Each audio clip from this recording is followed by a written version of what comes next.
Hey guys, welcome back to the channel, and I am going to be working on a little side project here on my pickup truck.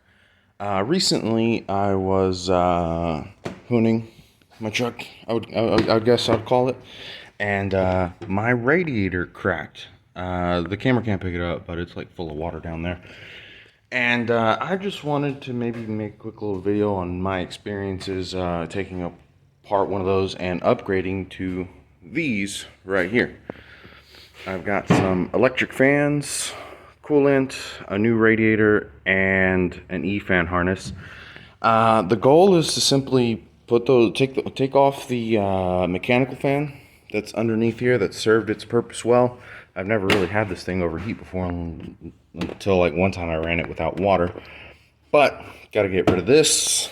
Got to get rid of that mechanical fan back there and pull out the broken radiator. And yeah, I'll try to make a little video about it and walk you through the process. Alright guys, so I'm back at it here at the shop. Last I left, I was actually taking everything apart.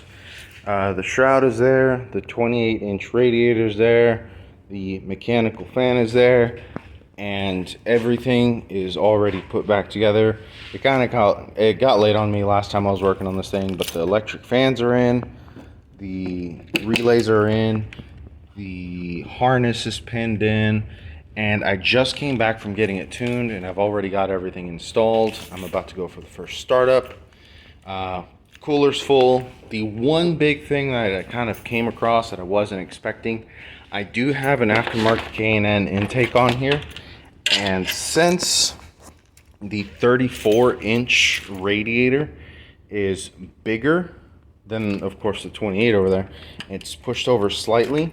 My air intake, I guess the shroud right here was touching, so these two bolts like this kind of went into this piece's territory, so I ended up just chopping off all the way down here to make space for these hoses for the radiator and stuff like that. This is like a coolant return valve or coolant return line, and I just cut it out and stuff like that, and all the fitment is just good.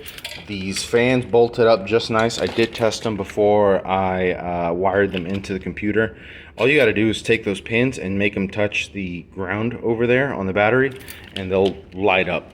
So I got the keys here.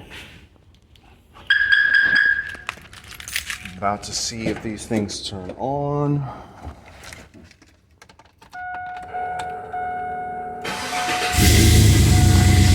Truck is good.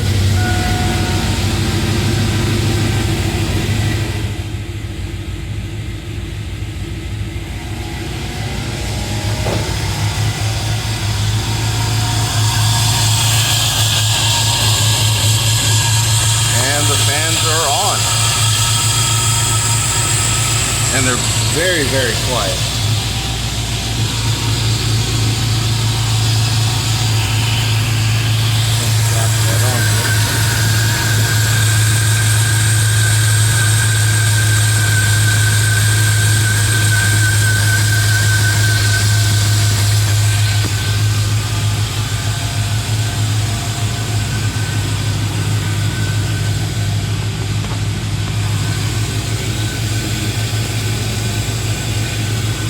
There we go.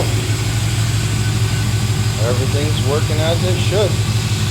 So yeah, that's my experience with E-fan install. Working great.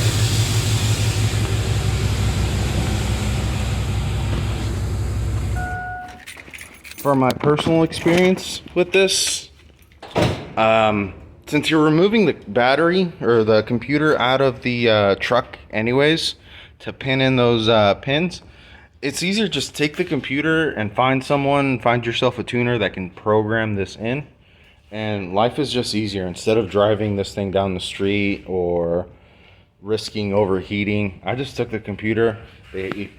My tuner, Lewis in Pearland, Texas, He had this thing programmed in like 20 minutes. So shout out to him. He's great. He's done work on this truck before. Yeah, I definitely recommend him. And if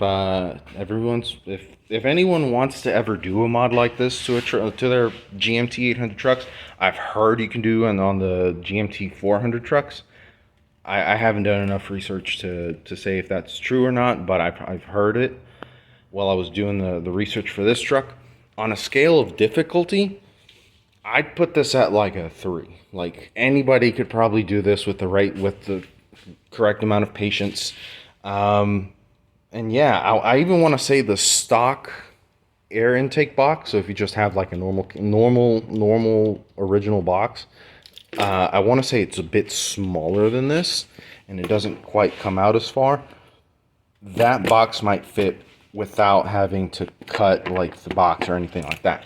So scale of 1 to 10, this is totally a 3. Definitely recommend it. This thing is way quieter now. Yeah. One day I'll drive this thing and give him a little bit more work on it. I'll catch you later.